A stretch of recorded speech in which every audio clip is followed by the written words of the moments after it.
Da Roça Salvador é ótimo. Mas vocês costumam passar São João em outra cidade?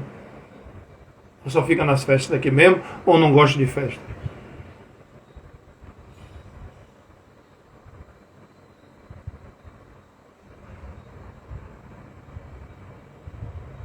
Mas você gosta do São João raiz ou São João de muita produção? Ah, tá, é dos meus. Isso, é dos meus.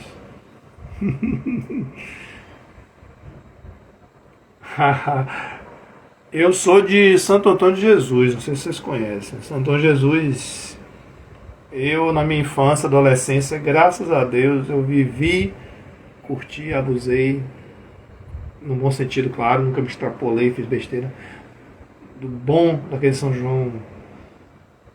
E centro da cidade mesmo, de roça também, mas muito centro da cidade com fogueira, tudo. Copa do Mundo com fogueira, não tinha coisa melhor. Era uma delícia a Copa do Mundo no mês de junho. O mundo está mudado, já temos Copa do Mundo em novembro no Catar. Mas assim, era muito divertido Copa do Mundo com São João, clima muito legal. E hoje, muita produção, muito show, bate-volta, isso aí não é pra mim não. A cidade cresceu também, então a gente vai catando aí algum forró de serra, aí, alguma coisa que você falou. E as estradas também tem uns doidos. Então tem que sair bem cedo, longe de tudo, com a família. Mas eu tô devendo, tem muito tempo que eu não curto. Por problemas por motivos diversos. Mas é bom, mas é bom. Eu sou da época que balão era permitido.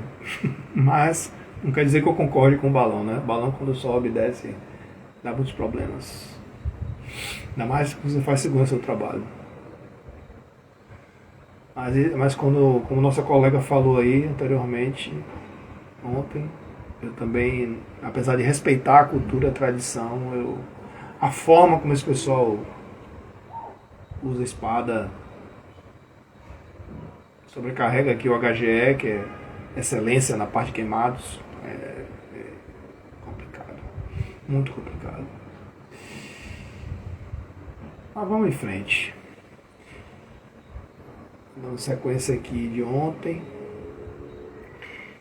falamos dos equipamentos industriais. Vamos dar sequência aqui, vamos dar um destaque aqui importante sobre os equipamentos de guindar e transportar outros, né? Como foi falado aí, esteiras rolantes, pontos rolantes, uns a gente faz um aprofundamento maior, outro menor, mas sempre aqui dentro da ementa, no que eu puder também eu vou dando um agregado diferencial, algo mais. Começando falando dos guindastes.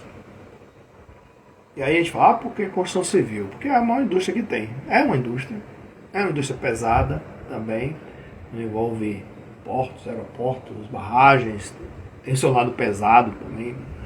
E tem muita coisa da construção civil dentro da área de máquinas e equipamentos, na indústria do polo, quando vai fazer um serviço dito de civil, uma relocação de alguma coisa, de geradores, de estruturas diversas. E a gente vê pelos vídeos aí, nas redes sociais, acho que até certo ponto a gente, quando é engraçado, não tem vítima, a gente até se diverte, como é que o cara fez aquilo, não sei o quê. A gente vê tombamentos desses equipamentos, detalhezinhos que eles envolvem, né? As patolas, todo mundo aqui já está familiarizado com o que é a patola, né? São esses pezinhos laterais dele aí que distribuem aí, mudam o centro de gravidade. É uma aula de física isso aqui, né? Então, centro de massa, centro de gravidade, o giro. Quer complicar mais do que levantar cargas prismáticas ou esféricas, é você transportar dutos, né? Trechos de dutos, de aço principalmente, porque além de ter um movimento vertical, horizontal, eles podem girar, como também os outros que eu falei anteriormente também podem girar e levar a acidentes com prensamento de mãos, dedos, ou às vezes até fatalidades. Os guindastes são habitualmente estruturas temporárias fixadas no chão ou montadas num veículo especialmente concebido para isso. Perdão? Oi.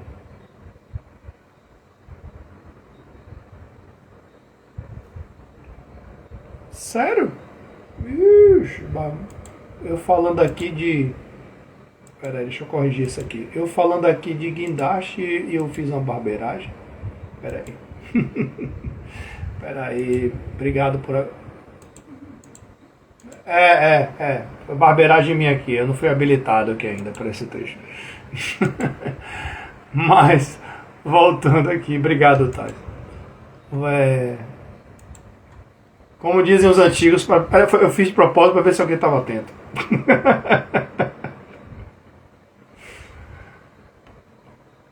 Aí, agora apareceu, né? Pronto. A fala não perde não, mas fica a figura agora. Então, assim como o transporte de dutos, os guindastes são muito importantes, né? Tem os caminhões Munks também. Todo mundo sabe que é um caminhão Munk, né? É aquele caminhão que tem aquele braço de alavanca, também com limitações, com restrições, para transportar as coisas de um lugar para o outro, né? Também ele usa patolas. Mas vamos dar destaque aqui Vamos falar deles também. As gruas.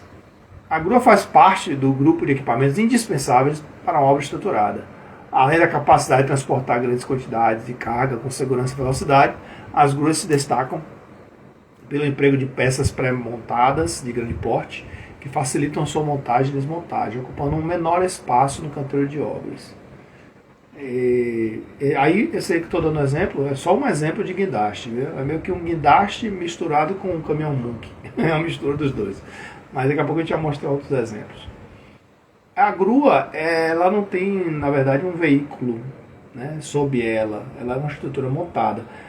É óbvio aqui, acho que dispensa comentários, que essas estruturas fixas passam pelo crivo, aí, pela RT de um engenheiro mecânico, né, que é tudo que lida com rodana, mecânica, movimento, metais, essa parte mais de estrutura física, de elevação.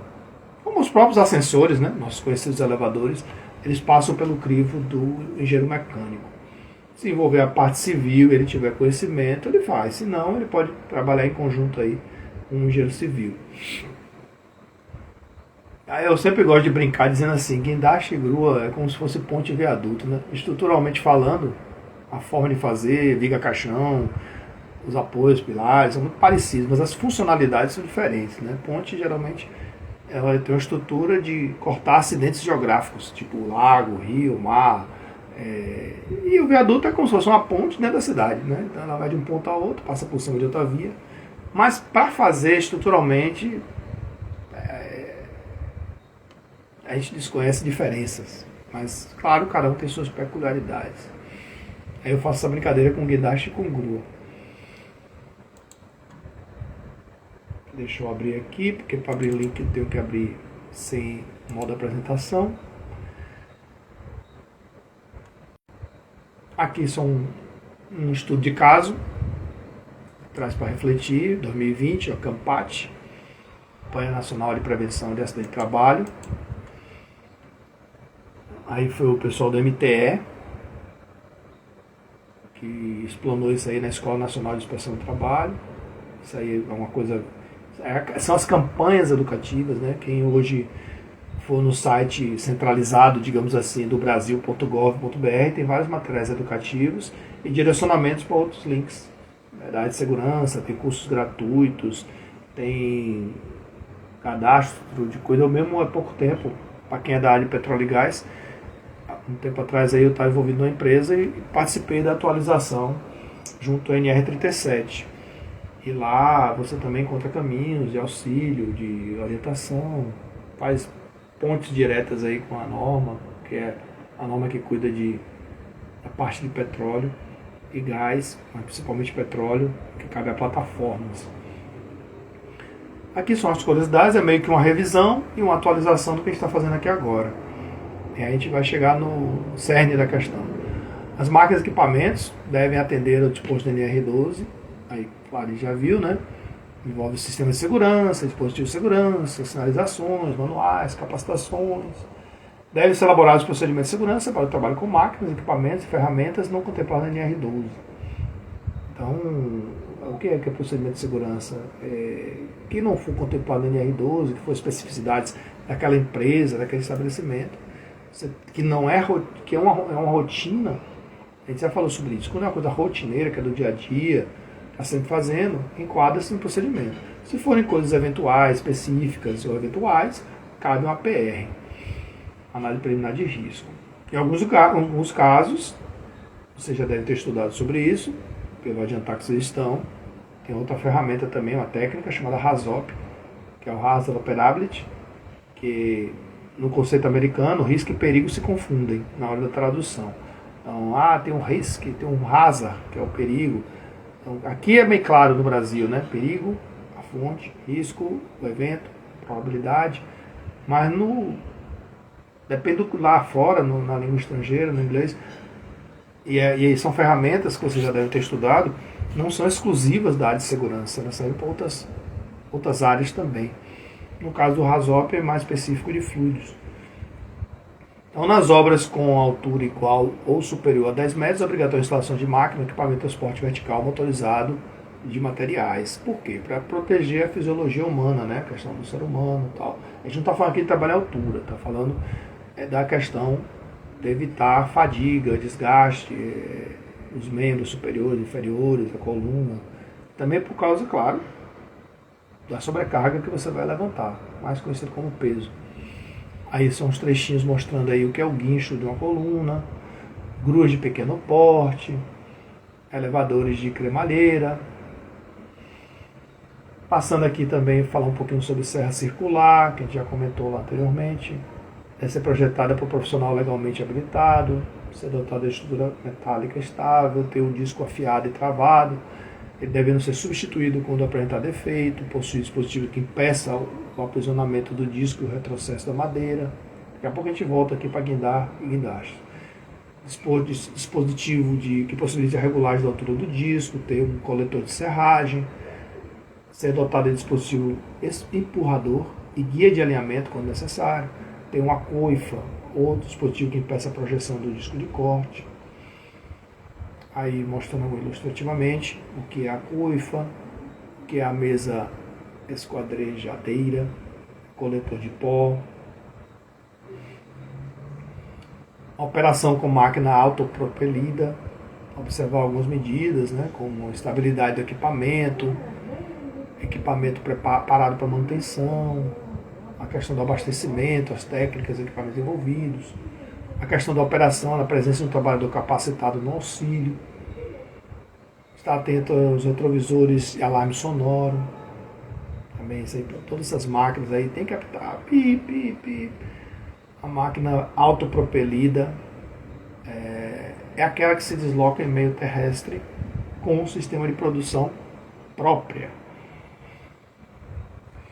A máquina autopropelida com massa, também chamada a tara, superior a 4.500 kg, 4.000 toneladas, deve possuir cabine climatizada e oferecer proteção contra queda e projeção de objetos e contra incidência de raios solares e intempéries. É claro que aí também se comunica com outras NRs, como especificamente trabalha a céu aberto, a 21. A máquina autopropelida com a massa estar igual ou inferior a 4.500 kg deve possuir posto de trabalho protegido contra a queda e projeção de objetos e contra incidência de raios solares e intempéries. A gente está falando aqui de máquinas e equipamentos, mas isso não isenta da gente estar atento a outras NRs cabíveis. Sinalização de segurança, quando couber, se tiver espaço confinado a 33, trabalhar em altura 35, se tiver vasos de pressão, caldeiras, depende do tamanho, mas atento à classe, vai caber NR13. Se tiver fornos, vai chamar a 14, vai interagir, se comunicar com a 12 e por aí vai. Então, tara, na definição do DENIT, né, é o peso próprio do veículo, acrescido dos pesos da carroceria, do equipamento do combustível, das ferramentas, dos acessórios, tudo que estiver dentro é a massa bruta, né, expresso em quilogramas. Equipamento de guindar, onde a gente estava agora.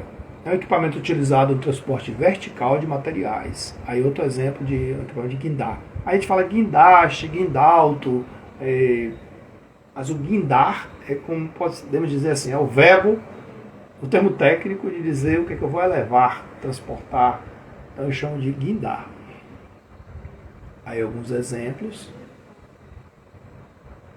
Aí no caso entre guindar, você tem o guindaste, tem a grua, você tem um veículo embaixo, pode se deslocar, é um tipo de guindaste. Você tem uma estrutura fixa aqui, que vai ficar meses ali, semanas, meses. Realmente essa estrutura, todo mundo sabe, né? Ninguém compra ela na obra, você aluga, você paga diária por elas.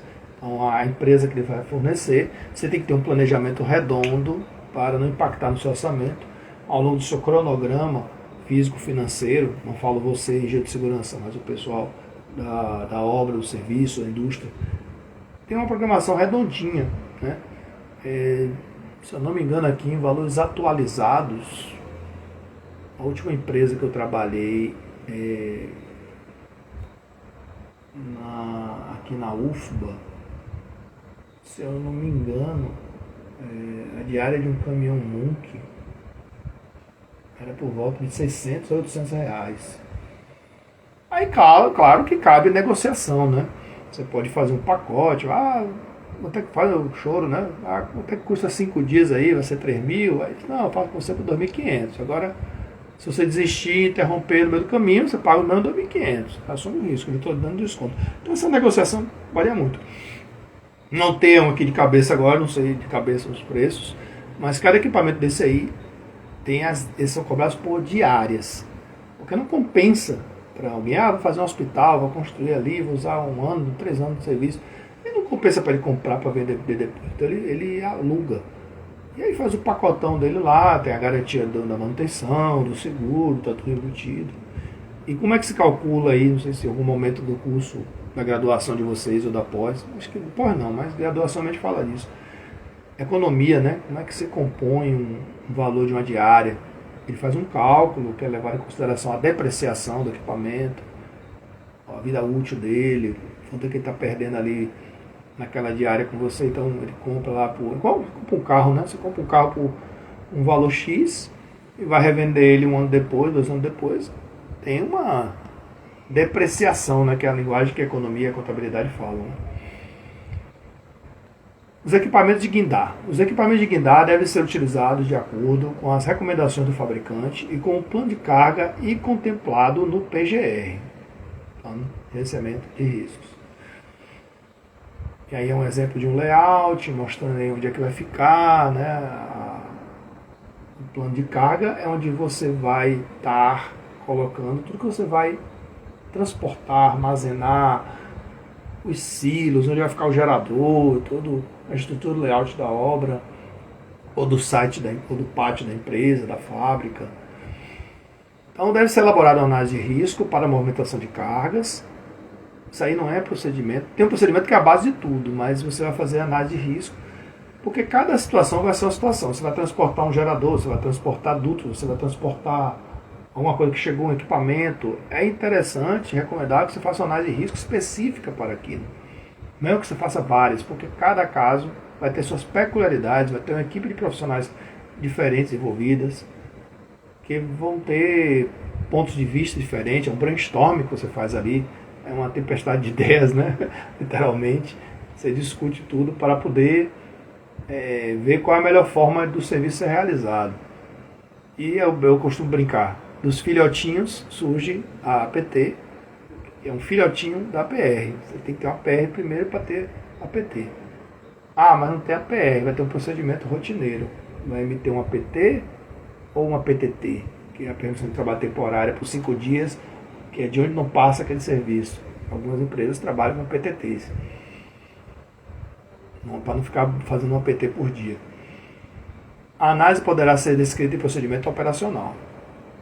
Deve ser elaborada análise de risco específica para aumentação de cargas não rotineiras, ou seja, não é, eu acabei de falar, não é do dia a dia, com a respectiva PT, permissão de trabalho.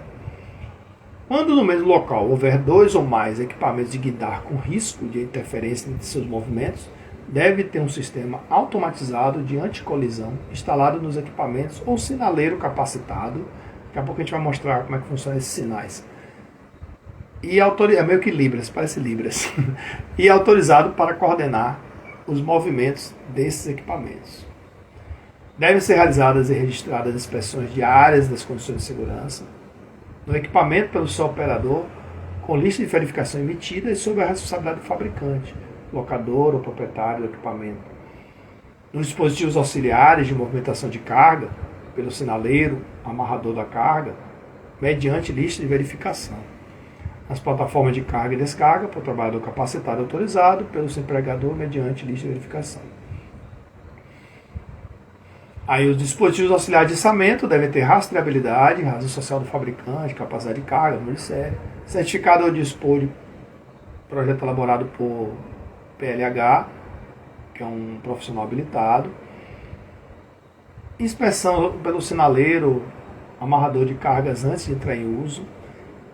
Quando você vai içar uma carga dessa, gente, isso aqui é física pura, centro de massa, de gravidade, se tem possibilidade de girar, quais os dispositivos que eu vou criar para ela não girar, para ela não ter uma torção no próprio corpo, que pode ter um movimento repentino e acertar um trabalhador na cabeça, no tronco, no braço. São massas elevadas e geralmente as pancadas disso aí são graves. Aí você tem um apoio aqui da própria NBR 15637, que dá suporte a isso aí. A carga de trabalho é da cinta de 1000 kg, carga de ruptura da cinta 7.000 kg, é o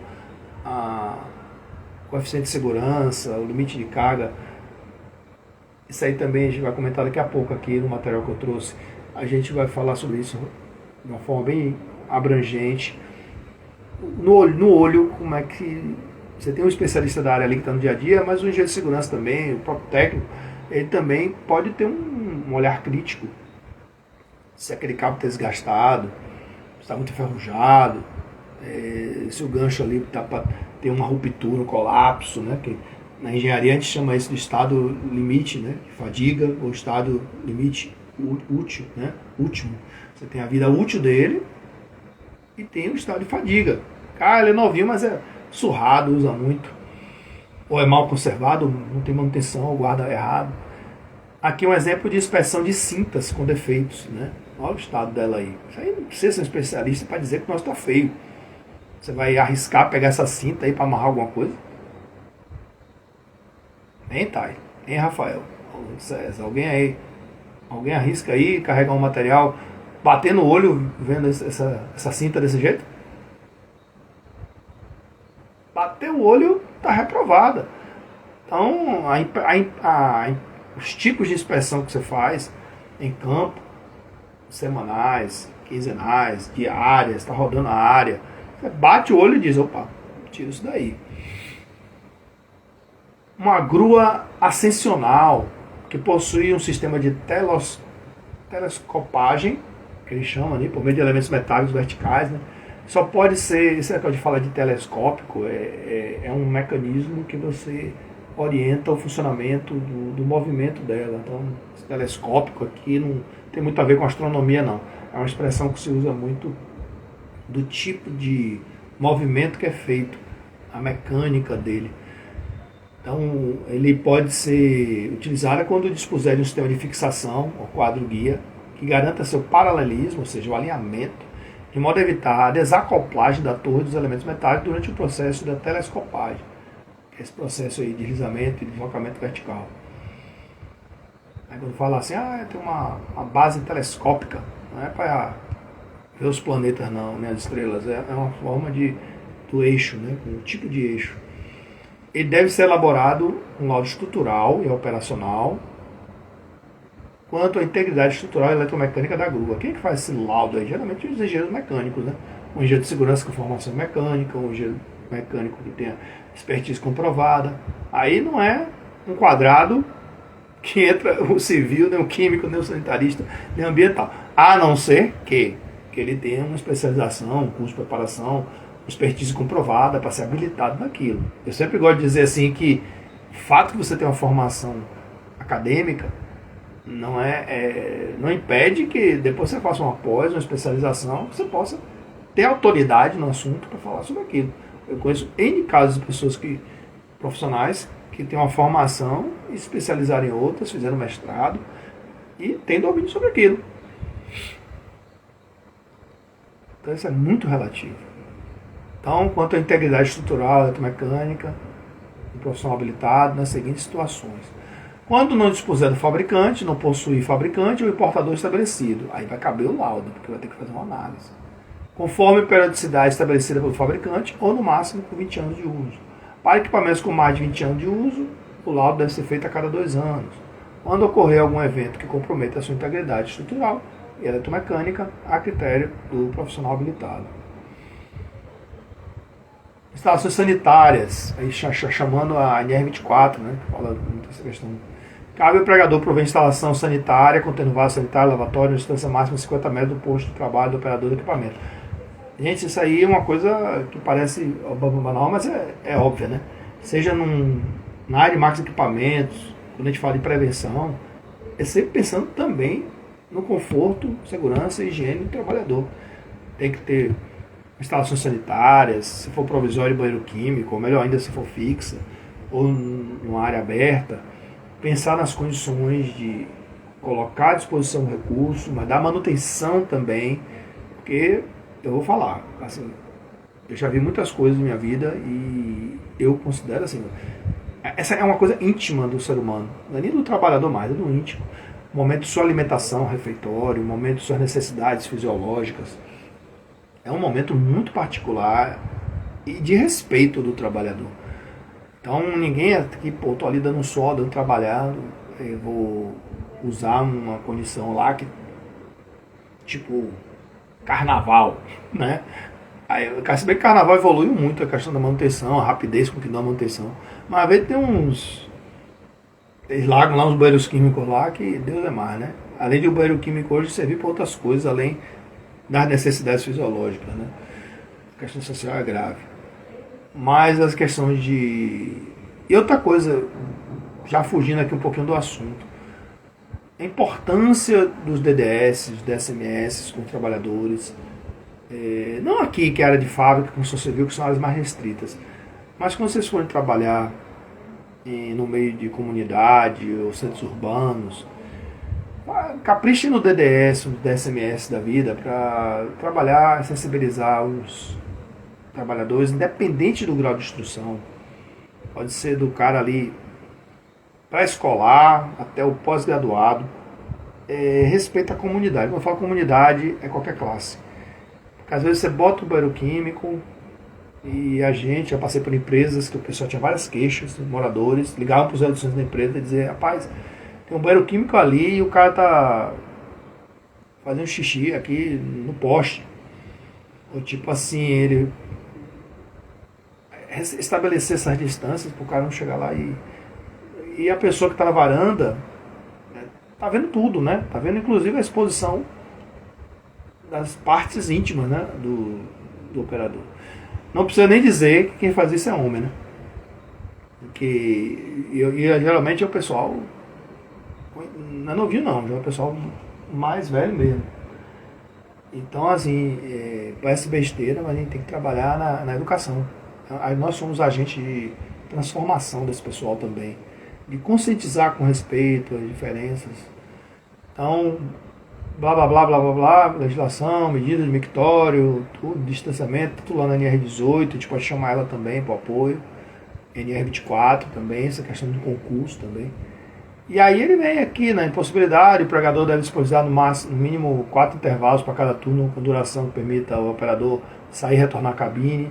O cara tá lá no alto, não tem banheiro, tá lá em cima concentrado, e tem uma necessidade, ninguém tá livre lá, tem uma necessidade repentina, a hidratação controlada dele, ou de repente deu uma dor de barriga, ele tem que fazer as coisas rápido. Então a gente tem que se posicionar no lugar do outro, né? A questão da empatia, acho que é o termo que resume tudo hoje em dia para várias áreas. Tem que pensar em tudo. Gruas de pequeno porte, aí trazendo alguns detalhes aí, o que é a lança com raio de 6 metros, capacidade de carga não superior a 500 quilos, é o gancho. altura máxima de 6 metros acima da laje em construção. Esse detalhe tudo aqui, gente, é extraído da legislação vigente, da Fundacentro, da NBR. Então fizeram um conjugado aqui educativo para a gente ficar atento. Alguém quer comentar alguma coisa por enquanto? Ver alguma ideia aí? Alguma curiosidade, algum estudo de caso?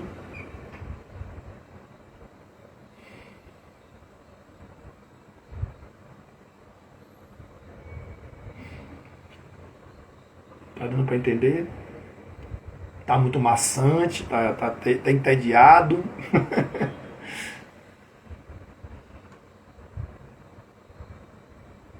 Não pode ficar sonolento. Qualquer coisa, toma um cafezinho.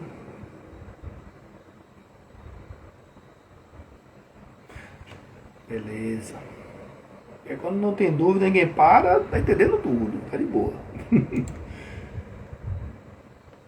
E é uma curiosidade mesmo. Outra coisa aqui também, às vezes, como diz um colega meu, você lê uma frase, uma palavra, aí aciona a pasta interna lá e descobre uma coisa que ficou no HD, no arquivo oculto. Eu me lembrei aqui de um caso uma vez, que foi um óbito na Avenida Paulista. Que vocês, quando trabalharem nessas áreas, tem que ficar atento, que muita gente acha que é bobagem. O descanso do braço da coisa tem que ficar para dentro da obra, que é uma área protegida, controlada, tem EPI, tem EPC e tal. Eu não vou dizer que é comum, mas não é raro ver descanso de braço virado para a via pública, com pessoas passando, carros passando. E houve um caso em São Paulo, uma vez na Avenida Paulista, na famosa Avenida Paulista, movimentadíssima, onde um gancho desse soltou e acertou uma estudante que estava passando. Não precisa nem dizer que ela veio a óbito. Eu já fiz muito controle disso em área controlada, perdão da redundância, né?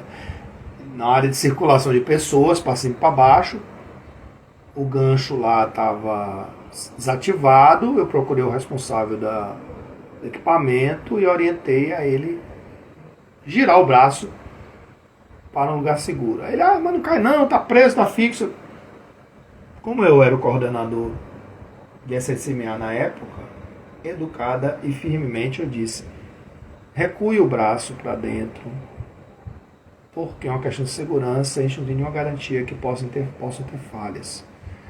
Ele relutou, deu a réplica, deu a tréplica, eu tive que ser mais firme ainda, e aí ele me obedeceu.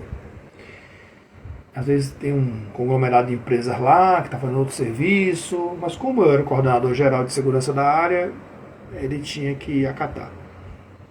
E o braço foi deslocado, o gancho reduzido para o eixo central, o braço virado para um local que, caso o gancho soltasse, ele caísse num lugar, digamos, seguro, não na passagem de pessoas e carros.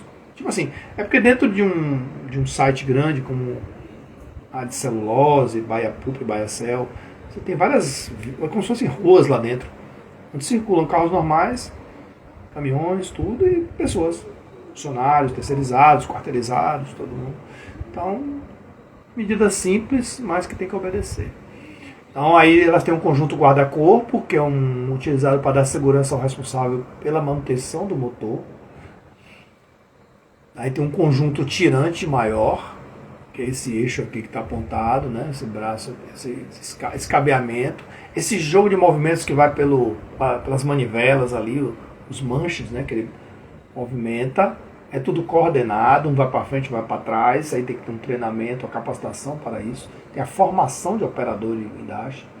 Então aí tem um comando elétrico para o botoeiro, um manipulador a cabo, botão de parada de emergência. Eles têm limitadores de carga e máxima e de momento máximo, alarme sonoro, trava de segurança no gancho do moitão. O CPIC, né? É o sistema de proteção aí, contra quedas também. Esse CPIC, bem básico. Dispositivo de monitoramento da descida. Que é se a análise de risco definir. Aí tem o conjunto das amarras aqui embaixo, as lajes. Claro que a estrutura pode variar, não é um padrão único não. Tem um conjunto de suporte de painel elétrico. Tem lá a torre central com a contralança, que a gente também tem a parte do... Alguns têm até uma estrutura de concreto pendurada, que é como se fosse, no caso de elevadores, um contrapeso, que é justamente para não ter que usar tanta energia. Então é uma questão de mecânica, de eletromecânica. Você alivia esse esforço muito maior usando um contrapeso. O pessoal pergunta por que todo elevador ou ascensor tem contrapeso? Porque se você não tivesse o contrapeso, a bomba, a máquina, o motor do elevador, ela teria que ser muito maior, muito mais potente e seria inviável. Teria que ser muito caro e muito potente. E para colocar numa laje reforçada, que fica na cobertura geralmente, no topo dos prédios, né? Componente modular que forma a coluna vertical. A estrutura é composta de 4 montantes de tubos cilíndricos, conforme modelo, formado de base quadrangular. A junção da estrutura da base metálica entre elas são feitas por meio de parafusos. Aí depois a gente vai botar um videozinho animado aqui, vai ficar legal, para resumir isso aqui.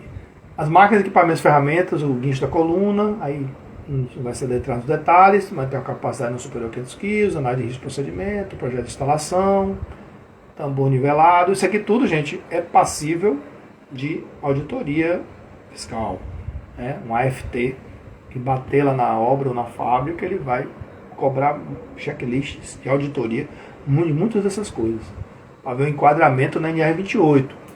Todo mundo sabe aqui que todas as NRs, os subitens das NRs, tem todas um código, né? No final de cada subitem que remete à NR28, a ver se aquela infração é de segurança ou de medicina do trabalho. E aí tem os valores, unidade de referência, se for reincidência aquele valor duplica, triplica, etc. Aí cabe a questão do embargo ou paralisação, previsto na NR28. Proteção do tambor de enrolamento, aí o comando da botoeira, o manipulador, com voltagem de 24 volts. Botão de emergência. Aí dentro do contexto ainda, importância do planejamento da atividade, a capacitação, as limitações, dispositivos de segurança, a inspeção. Aqui já trazendo aí um exemplo de movimentação e transporte de materiais e pessoas.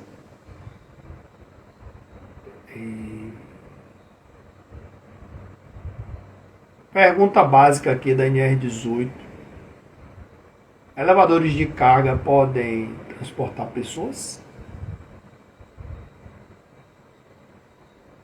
Ou tem uma restrição? Muito bem. Foi cirúrgica. Eu pensei que ela ia responder assim, depende. Mas ela já foi lá no âmago, né? Exatamente. Até o bom senso manda, né? Não tenho carga nenhuma para transportar. Eu posso subir lá, posso pegar uma carona aí? Pode, nada impede. Agora, cargas e pessoas complica, né? E geralmente eles trabalham com aqueles botõezinhos de controle, de vermelho, verde, amarelo, botão de emergência. Aí mostrando os ascensores, que também a gente chama de elevadores de obras. Você sabe uma curiosidade aqui para vocês, que engenharia também é cultura. Alguém aqui sabe, já futucou assim, eu já comprei um sebo no Shopping Piedade, foi o Shopping Lapa. Tava baratinho. Eu sou muito de veneta, de bater o olho numa coisa assim e dizer, poxa, gostei, vou comprar. Eu bati um olho no sebo lá. Pra quem não sabe o que é sebo, não é sujeira não, gente, é self-book. Ele ligou para aquele barato que o pessoal bota lá para revender e era chamado de História dos Elevadores. Eu depois já usei esse livro, já doei. E é muito interessante a história dos elevadores, né?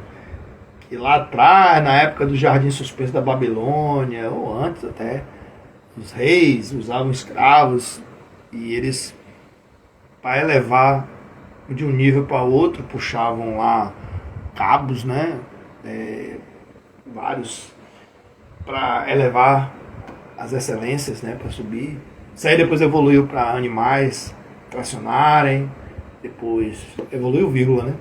Na época da evolução, hoje não pode usar animais para isso. Mas foram evoluindo até chegar aos mecanizados e a chegar a esses voadores aí, desses arranha-céus de Dubai, tudo aí que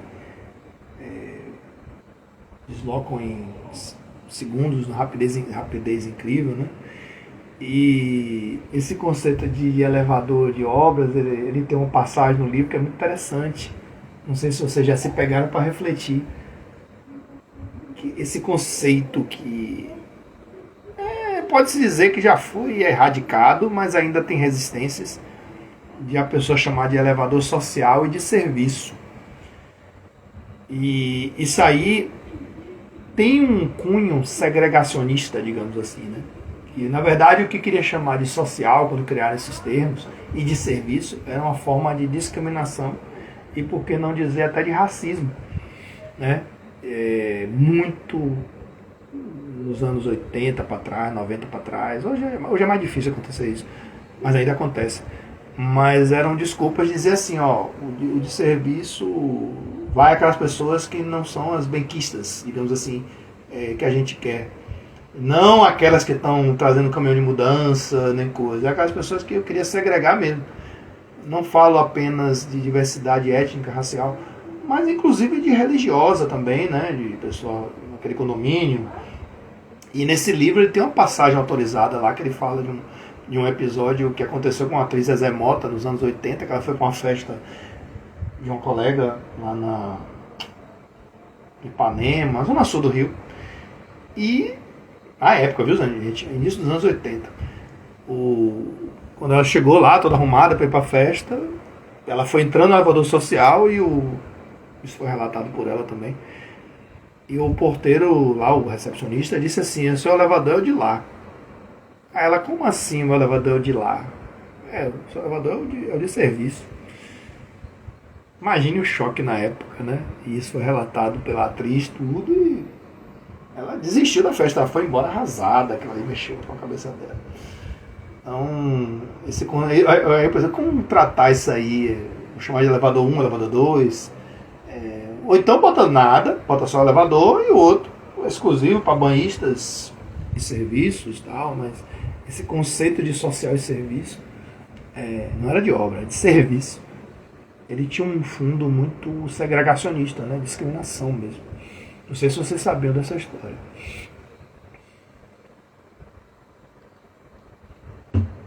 Então, é proibida a instalação de elevador tracionado com cabo único e aqueles adaptados com mais de um cabo na movimentação e transporte vertical de materiais e pessoas que não atendam às normas técnicas vigentes. Os equipamentos de transporte vertical de materiais e pessoas devem ser dimensionados por profissional habilitado e atender às normas técnicas nacionais vigentes ou, na sua ausência, às normas técnicas internacionais. Os elevadores de obra, toda empresa usuária de equipamentos, movimentação e transporte de materiais e ou pessoas deve possuir os seguintes documentos disponíveis no canteiro de obras: laudo de ensaios não destrutivos, dos eixos, dos motor-freios e dos freios de segurança, segundo a periodicidade definida por profissional legalmente habilitado, obedecidos os prazos máximos previstos pelo fabricante do manual de manutenção do equipamento. Outra curiosidade aqui também sobre elevador de carga, para quem conhece aqui em Salvador, tem um edifício Tomé de Souza, ali do lado daquele posto de gasolina, do lado do Suns Club mesmo ali, né? O Burger King ali daquela região. Entra ali, Caminho das Árvores. E na hora de construir, ironicamente, a construtora Segura, né? O nome da construtora era Segura. Do lado do Tomé de Souza fizeram o Duarte da Costa. E na construção desse Duarte da Costa se teve um acidente fatal ali com 8 ou foi 9 operários, que o elevador despencou e matou todos. E as causas disso aí foram relacionadas à falta de manutenção, porque é inexplicável como é que esses cabos geralmente além dos cabos que podem entrar em fadiga, tem os cabos reservas. Tem um fator de segurança muito forte nisso aí. E impressionante é que assim ficou constatado no final que não houve rompimento dos cabos, mas todo o sistema se desprendeu e desceu junto com o elevador, né? Uma altura equivalente a mais de 12 andares, uma coisa assim. E todos vieram a óbito. E ironicamente, depois de um tempo, o Manuel Segura, que é o dono lá, tudo,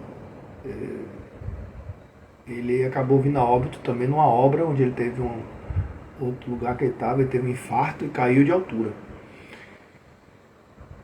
São coisas da vida, né? Os ciclos da vida, alguém vai chamar de lei de causa e efeito, vai chamar de justiça, cada um vai encarar de um jeito aí, né? Mas eu sempre digo, acidentes não são exclusivos de uma pessoa ou outra, é todo um sistema. Não é só de uma pessoa, do dono. Ele sempre é o principal, mas tem toda uma equipe ali, uma hierarquia, supervisão, gerência, tem todo um contexto. Eu me lembro que uma vez no Palace 2, um engenheiro aposentado, eu era novinho na área, o engenheiro aposentado chegou para mim e me disse: Manuel, você acha que o responsável pelo Palace 2 foi só o Sérgio Naia? Eu falei, ingenuamente, acho que foi. Ele, não. Teve várias falhas ali. Teve falha de fiscalização, teve falha da prefeitura, do CREA. Todo mundo tem uma participação. Boate Kiss teve uma tragédia. É só os donos? Foi só a gurizada fandangueira que acendeu o artefato? Não. Bombeiro também teve suas falhas de fiscalização. O acidente do Ninho do Urubu também teve falhas de vários. Prefeitura, Estado. Todos os acidentes tem vários responsáveis em maior ou menor grau. Então aí tem que respeitar os prazos do fabricante. Então as torres dos elevadores devem ser montadas de maneira que a distância entre a face da cabine e a face da edificação seja de no máximo 20 centímetros. Aí está falando a questão justamente da passada, né? Quando você vai se deslocar aqui de um lugar para o outro, né? Você tem que estar atento para a fixação. Se for maior que isso, já cria um risco de você pisar no vazio e cair, né? Então, para distâncias maiores, as cargas que os solicitantes originados pelas rampas devem ser considerados no dimensionamento e especificação da torre do elevador. Elevadores de obras, a barreira cancela da torre do elevador deve ser dotada de dispositivo de intertravamento com duplo canal e ruptura positiva. O que quer dizer isso? Monitorado por interface de segurança, de modo a impedir sua abertura quando o elevador não estiver no nível do pavimento. Então, essa questão de fala duplo canal e ruptura positiva é quando você tem uma resposta àquele movimento, uma resposta imediata. Então, ele tem um dispositivo, digamos assim, proativo. Então, ela é uma proteção que é constituída por painéis tubulares e lá telas de aço galvanizado, e a fixação é feita na tela de concreto para a cabine. O fechamento da base da torre do elevador deve proteger todos os lados até a altura de pelo menos 2 metros, ser dotado de proteção e sinalização, de forma a proibir a circulação de trabalhadores através da mesma. É uma área restrita que só vai trabalhar ali quem é a parte interessada, né? Então, a rampa de acesso ao elevador, aí está previsto aí chama de R18, que se comunica com a 12. Dispositivo de proteção contra quedas, aí é chamar o item 18941, 18942 da própria NR, que é específica, isso não vai entrar no detalhe aqui. Mas ter piso, material resistente, não apresentar aberturas, não tem inclinação descendente do tipo de torre, está fixada a cabine de forma articulada no caso do elevador da cremalheira. É proibido os elevadores de transporte de pessoas juntamente com materiais, exceto quando o operador e o responsável ser transportado, desde que isolados por uma barreira física com altura mínima de 1,8 metros. Instalado com um dispositivo de intertravamento com duplo canal, ruptura positiva, monitorado por interface de segurança. Aqui de operação mais rápido, elevador de materiais, cabine metálica com porta, orímetro, iluminação e ventilação natural artificial durante o uso, né? O que tem que ter no elevador de materiais.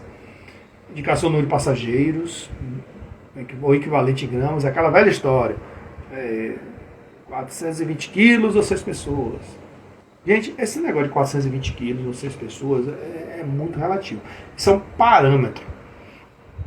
Mas é claro que você. Por que eu vou na hora? Não tem uma balança ali, igual a tara que tem na polícia. Como é que eu vou? Tudo é bom senso. E nos dias de hoje a gente tem que ter muito cuidado. A questão da pessoa não se sentir ofendida, ou se sentir agredido, não se sentir constrangido, humilhado, a questão da assédio moral. Você vê ali que fisicamente isso não tem nada a ver com dinheiro, nem com técnico, nada, é questão de bom senso. Você está vendo ali que o elevador tem umas pessoas mais fortinhas, outras mais magrinhas, dá aquilo, faz uma conta rápida ali. Mas não vai caber a você ou ninguém dizer assim, ó, sai você, ou fica você. Não. Até você mesmo pode ter um bom senso e dizer assim, eu não vou entrar, daqui a pouco eu entro, na próxima eu entro. Entra no bom senso. Porque às vezes qualquer coisa que a gente fale, olha, a pessoa vai dizer assim, poxa, tem uma pessoa mais forte ali que vai se sentir agredida, constrangida. Então a gente tem que ter muito cuidado com isso, seja no lazer, no parque, ou no cotidiano. Então, mas claro, ninguém fica fazendo conta na hora, né? Ah, Trajano, então tem um elevador ali, só tá entrando um cara de magrinho, que eu tô vendo ali, cada um é 50 quilos, então eu vou botar uns 8 pra dentro. É uma conta rápida que você faz. Ah, mas o elevador tem dispositivo de segurança, tem cabo reserva. Você não vai ficar trabalhando no limite, né? Deus é que sabe como é que tá a manutenção daqueles cabos que você tá falando. Trabalhe a favor da segurança, sempre, dê folga. Mesmo que faça mais de uma viagem, ou duas, ou três. Então, um botão em cada pavimento para garantir a comunicação única através de painel interno de controle. Transporte de passageiros deve ter prioridade sobre cargas. Pronto. Estou com necessidade de subir gente, fazer serviço, peraí, a carga espera. Na construção com altura superior a 24 metros, é obrigatória a instalação de pelo menos um elevador de passageiros, devendo ser o percurso alcançar toda a extensão vertical. Realmente, engenheiro civil, principalmente, arquiteto também gosta, né? De fazer. Poxa, eu sou ruim de metragem. Ali tem quanto? 30 metros. Será que tem 30 metros? Se você tiver dificuldade de medir uma altura de alguma coisa ou distância, use parâmetros assim de coisas tangíveis. Pô, vou pegar aqui o pé direito de um prédio contando com o térreo. Bota aí 3 metros. Então, um prédio de 10 andares contando com o térreo, é do 1 ao 10, mas o térreo, você bota lá. Arredonda, 33 metros. Pronto, arredonda para 35. Vai ter uns 35 metros de altura. Então, geralmente, você estipula isso aí. Então, 24 metros, abatendo 3 aí do térreo, né, que não conta com o primeiro andar, é como se fosse um prédio aí de 7 andares. 7, mais o pavimento térreo. Que até para na arquitetura tem essa diferença, né? Se você tem o primeiro andar, o sétimo, e mais o térreo, são 8 pavimentos. Ele tem 7 andares, mas são 8 pavimentos. E se tiver 2 subsolos, então ele tem aí 10 pavimentos. Com a conta de arquitetura é diferente. Os elevadores de passageiros devem ser instalados no máximo a partir de 15 metros. Aí você faz um parâmetro, né? Deslocamento vertical da obra. Elevadores tipo cremalheira, o último elemento da torre, o elevador, deve ser montado com a régua invertida ou sem cremalheira, de modo a evitar o tracionamento da cabine. Aí o que ele está chamando aqui de cremalheira montada normal. Essa estrutura aqui, né? E o que ele fala de invertida é justamente para fazer um contrabalanço, um contrapeso. Os andaimes devem atender os seguintes requisitos: ser projetados por profissionais legalmente habilitados. Daqui a pouco a gente vai botar um vídeo também sobre andaime. De acordo com as normas técnicas vigentes. Ser fabricados por pessoas, aí também ó, chamando a norma do lado. Segurança dos andaimes, NBR 6494. Espera que eu vou voltar aqui que eu passei uma aqui na estante. Deixa eu ver. Aqui. Quando for falar de elevador de canteiro de obra, chama a NBR 16200. É importante que quando a gente adentrar num ambiente desse, se a gente não tiver domínio, quer se atualizar, tem embaixo do braço nossa Bíblia, nosso Evangelho, que é as NRs, mas tenha também o manual do Fundacentro, tenha também as NBRs cabíveis para aquele tipo de trabalho que você vai fazer.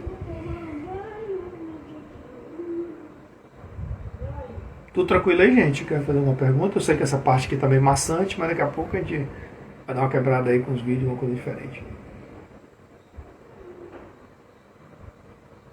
Tem ninguém com sono não, né? Tá tranquilo.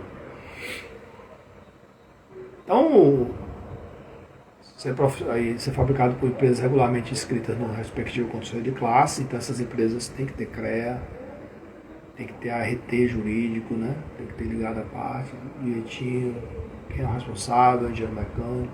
Ser acompanhado de manuais de instrução em língua portuguesa, fornecido pelo fabricante, importador ou locador. Possui sistema de proteção contra quedas em todo o perímetro, aí chama a NR, tudo que está acontecendo aqui, está falando de NR18, mas é a NR18 dentro da fábrica, que está lidando com máquina de equipamento, com equipamentos industriais, exceção do lado da face do trabalho. O que quer dizer com isso aí? Que é a questão, as especificidades que podem advir.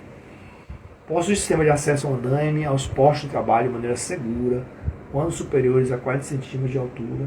Então o acesso ao andaime é a passada, né?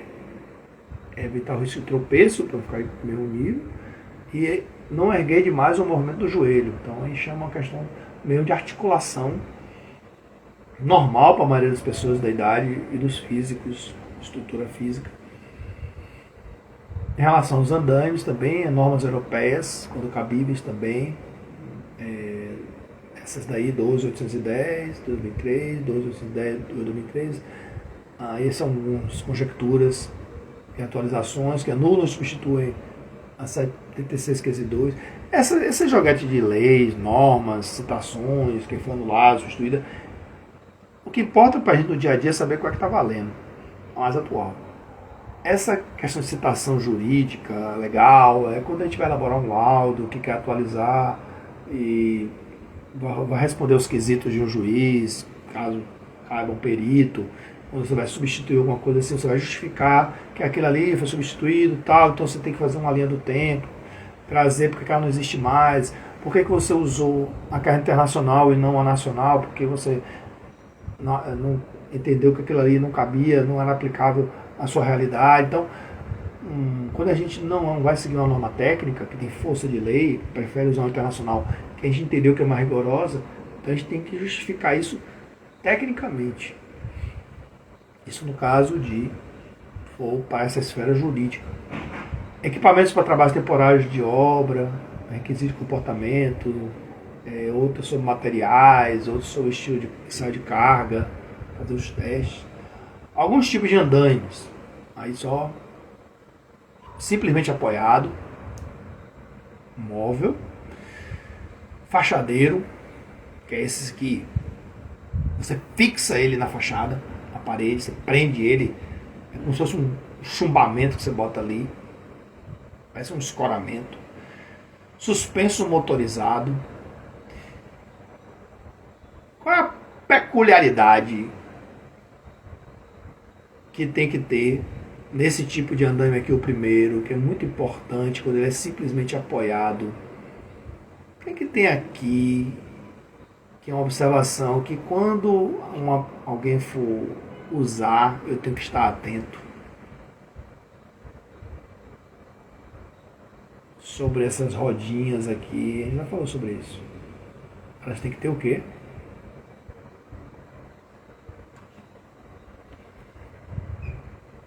Isso, muito bem, tem que ter trava. Exatamente, e ficar atento se o local é plano. Ninguém vai botar isso aqui no ambiente ladeirado, né? Mesmo com as travinhas. A fixação de andaimes em lugares inclinados, a gente tem que estar atento aí para aqueles fixadores, aquelas sapatinhas, tem aqueles niveladores que você pode fazer com apoio, pede para o marceneiro fazer aqueles apoios, né?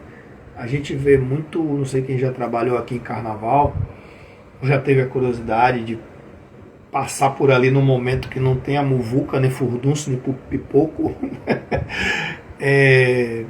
observar as arquibancadas, os camarotes, como é por dentro ali, né?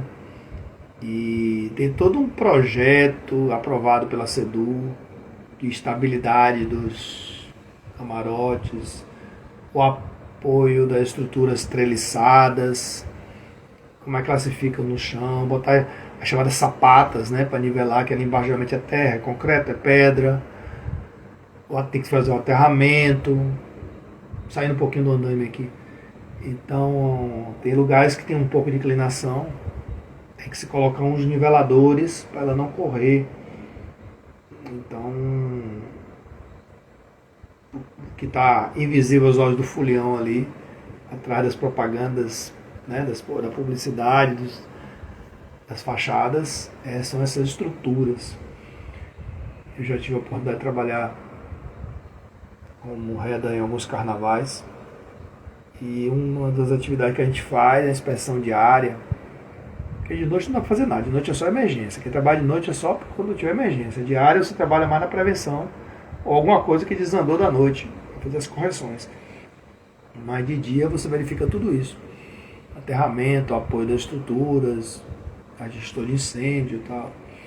E aí eu me lembrei isso aqui, quando falou de rodinha, falou de fixadores. Andame e plataforma de trabalho. Daqui a pouco também a gente vai dar um destaque sobre ela aqui, inclusive com vídeo. A atividade de montagem e desmontagem de andames deve ser realizada por trabalhadores capacitados, que recebam treinamento específico para o tipo de andame utilizado, uso do sistema de proteção contra quedas, com ferramentas com amarração que impeçam sua queda acidental, isolamento e sinalização da área. Manutenção do andame deve ser feita por trabalhador capacitado, sob supervisão e responsabilidade técnica de PLH, obedecendo as especificações do fabricante. Andame e plataforma de trabalho. A ancoragem ela deve apresentar na sua estrutura caracteres indeléveis e bem visíveis. A importância da ancoragem, falei sobre isso ontem. Quando você vai colocar, geralmente nas estruturas dos prédios, digamos, novos e médios, não vou falar os antigos. O antigo você pode instalar depois no ponto certo. Mas geralmente quando o prédio é construído, ele é deixado lá uns fixadores, pensando já na manutenção. Aquele prédio vai ter um dia de lavagem de vidraça, de coisa assim. E mas eu achei um ponto de ancoragem aqui no prédio que eu fui fazer um serviço. Não vá confiando cegamente em prender as coisas ali não. Existem ensaios, testes de tração que são feitos para ver a resistência da carga. E se aquilo ali a ancoragem não vai soltar. Porque o que está por dentro da parede ninguém sabe. Então, tem profissionais, tem empresas que fazem esses testes de ancoragem aí para garantir que você fixe seu andaime, seu balancinho, sua cadeirinha, o que for, de uma forma segura. Mas a ancoragem ela deve ter definido lá na estrutura dela, o corpo dela, a razão social do fabricante, o seu CNPJ, modelo ou código de produto, número de fabricação série, material que é constituído, indicação da carga, quando novinho, claro, né? Depois de um tempo a gente tem que fazer os testes, número máximo de trabalhadores conectados simultaneos para garantir a força máxima aplicável, em quilograma-força geralmente, pictograma indicando que o usuário deve ler as informações fornecidas do fabricante, e aí tem a adequação da NBR 16305, partes 1 e 2. Andame suspenso, é proibida a utilização do andame suspenso com enrolamento de cabo no seu corpo. O que quer dizer isso, né? É questão tem que ter umas linhas separadas, para não ter risco de embolamento, digamos assim, né? Em relação ao andame suspenso, ele é proibido utilizar trechos em balanço, interligar suas estruturas, utilizá-los para transporte de pessoas ou materiais que não estejam vinculados ao serviço de execução. Os guinchos de cabo passante para acionamento manual devem ter dispositivos que impeçam o retrocesso do sistema de movimentação, ser acionados por meio de manivela ou outro dispositivo na descida e na subida do andame. A estrutura de um andame motorizado tem lá o ponto para travar queda, afastador de parede, tem o que chama de cabeceira, a lateral interna, tem lá o limitador de altura, que eles chamam de fim de curso, o motorredutor, painel elétrico, lateral externa, guarda-corpo. Claro, se é motorizado tem que ter um controle do painel, né? Piso, chapa expandida, união das plataformas, caixa de comando, plataforma de trabalho de cremalheira. Ela deve dispor de cabo de alimentação dupla, isolação, plugs, tomadas blindadas, limites elétricos de percurso inferior e superior, motofreio, freio automático de segurança, botoeira de comando de operação com atuação com pressão contínua. Aí os tipos aí de... são as PTAs, né? As plataformas aí elevadas. A sigla aqui não vem ao caso, mas são PTAs, né? As plataformas de transporte aéreo. A gente vai falar delas daqui a alguns instantes.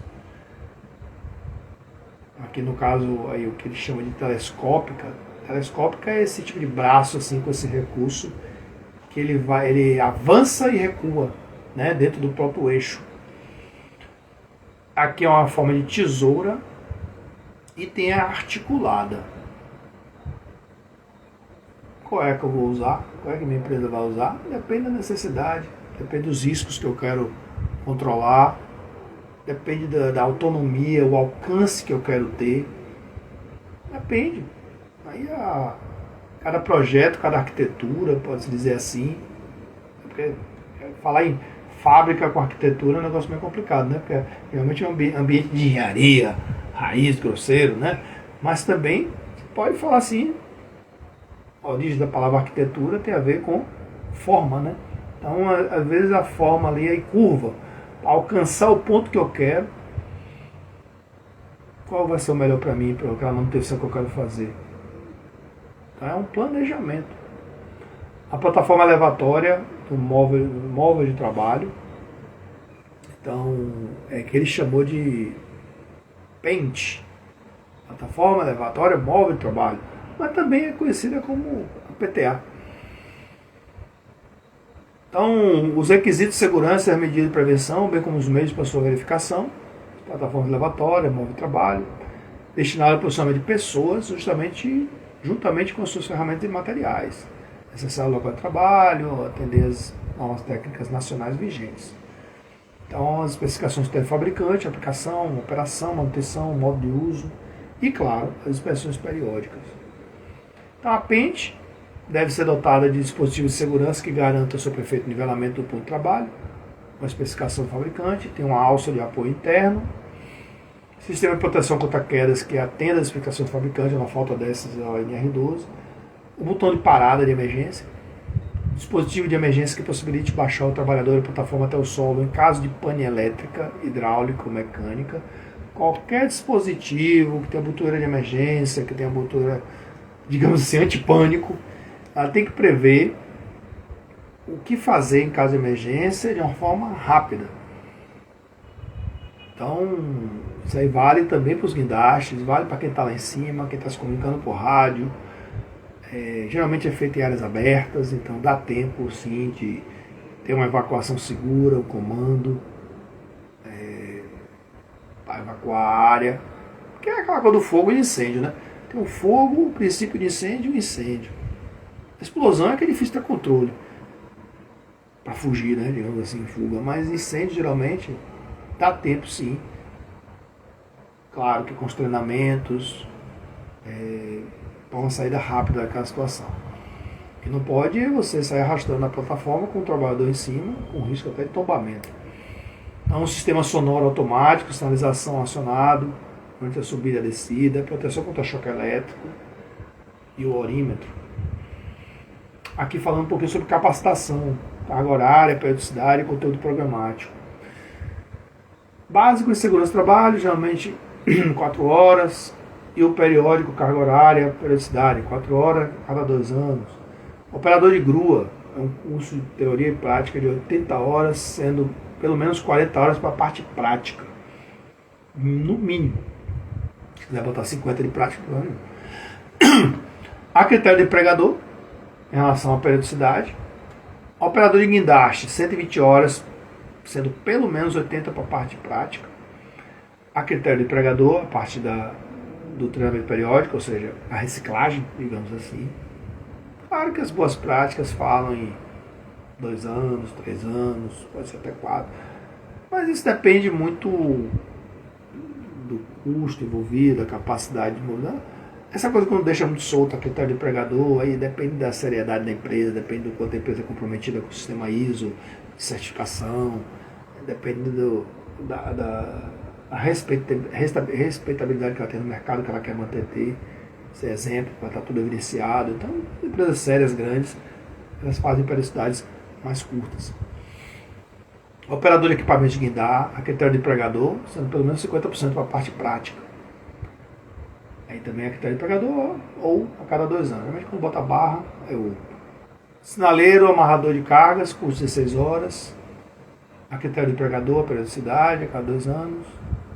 Operador de elevador, 16 horas, ou, no caso aí, periodicidade 4 horas, ou anual. 4 horas e anual. Instalação, montagem, desmontagem e manutenção de elevadores, a critério de empregador e a critério de empregador. Isso é uma coisa que fica mais aberta. Aí também serviço de permeabilização, cada curso de 4 horas. A critério do empregador, a periodicidade de renovação, de reciclagem, atualização. Cadeira suspensa, 16 horas, sendo pelo menos 8 horas da parte prática. E a reciclagem anual em 8 horas. Atividade de escavação manual de tubulão, 24 horas de curso, 8 horas de prática garantida. E 8 horas anual. A reciclagem, periodicidade. No caso de grus e guindastes, além do treinamento teórico e prático, o operador deve passar por um estágio supervisionado por pelo menos 90 dias. Aí poderá ser dispensado para o operador com experiência comprovada de no mínimo 6 meses na função, a critério sobre a responsabilidade do empregador. Os cabos de aço de fibra sintética. Os cabos de aço devem atender os requisitos mínimos contidos nas normas técnicas vigentes e permitir a sua rastreabilidade. No caso de fibra sintética, o cabo de aço utilizado no CIPIC é aquele utilizado para a sustentação da cadeira suspensa, utilizado para cada tipo de aplicação. Ele é utilizado como linha de vida vertical, deve ser compatível com trava-quedas a ser utilizado. Essa coisa da compatibilidade é importantíssima. Geralmente a compatibilidade dos fabricantes, claro, eles querem vender o peixe deles, eles amarram, né? Para dificultar que você bote do concorrente e se compatibilize com ele. Né? No manual do fabricante deve constar recomendações para inspeção, uso, alongamento, manutenção e armazenamento do cabo de fibra sintética. Aí um pormenor também aqui importante. Deve possuir no mínimo 22 kN de carga de ruptura sem os terminais, podendo ser de 3 capas ou capa e alma, sendo proibida a utilização de polipropileno para sua fabricação. Capa, para quem não está familiarizado, é aquele revestimento externo, e a alma é literalmente aquela parte interna. Quando você vê um cabo de frente, olhando para o diâmetro dele, a alma é a parte interna. Como se fosse a alma mesmo, né, da gente, né? O corpo está a capa e a alma é a parte interna, o espírito. Pontos pendentes a serem discutidos: controle de energias perigosas, sensor de aproximação nos pentes. Aí umas siglas aqui mais específicas, a gente não vai entrar em detalhe. OPS, FOPS, TOPS. Aí quem é da área mecânica mesmo, conhece, domina. Aí chamada NBR 6494, criação de um nome de proteção periférica, tradução e adequação da N1263 de rede de proteção. Voltando aqui.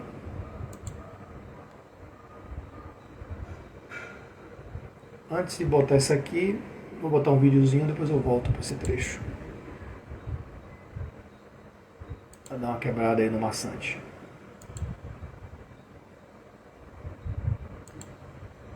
Aí, rapaz. Espera aí que eu tenho que compartilhar isso aqui.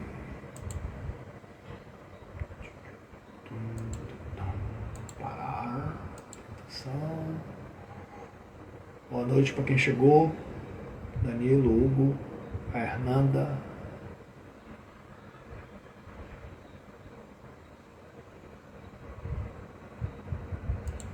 Mais 4 pessoas aqui. Deixa eu ver. Além da tela tem mais 4 pessoas. Moisés, Pedro Ivo, Rainara. Joinha. Vamos ver aqui o 100% seguro.